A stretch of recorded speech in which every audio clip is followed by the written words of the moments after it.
spot the koala. Neither can I. They do a pretty good job of blending in. I think we're gonna need some help.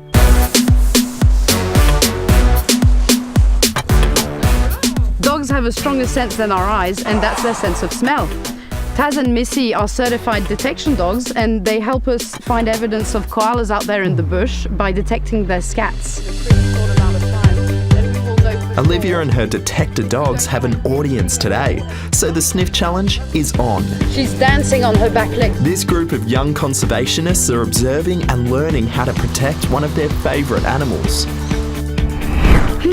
What do I like most about koalas? Well, they're cute and cuddly.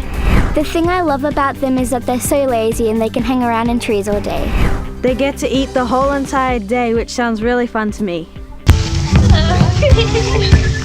We are definitely on the koala train, but why do we need their poo? Great question, actually.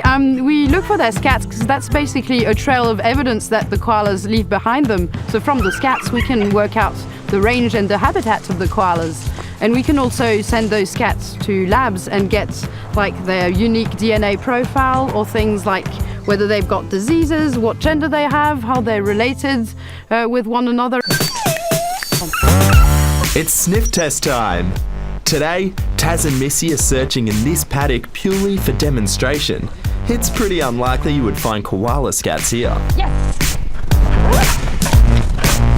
Good girl! In paddock areas, you will not find any koala scats because there's no koalas there and no eucalypts. Whereas you might find along creek lines and those kind of things, you'll find the big old blue gums, which koalas really love. And you'll often find thousands of koala scats in those areas.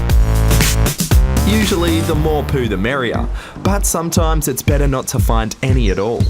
Some areas where, they're really highly, there's lots of roads and lots of development and those kind of areas, you certainly hope that there's not koalas there because there's so many threats to the survival of those species in those areas. This seems like a pretty rad job, hanging out with your pooch all day and helping wild koalas.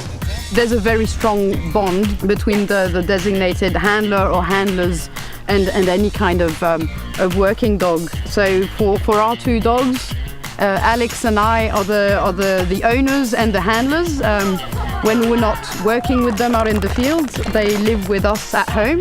When we work their drive, it's a very high drive. They're very highly driven dogs, and we use play reward. They are absolutely obsessed with playing with anything, especially if it looks like a ball or it's spherical in any way. Hold up, and then you say yes. With the help of this Detector A team, these students are on their way to becoming koala spotting heroes. Remember, when you're walking through the bush, just keep your eye open for scats. If you see scat, make sure that you leave it alone and don't touch it. It's really important. Eucalyptus trees are really important to koalas, so keep them standing tall. It's awesome to know our fluffy native friends are in good hands.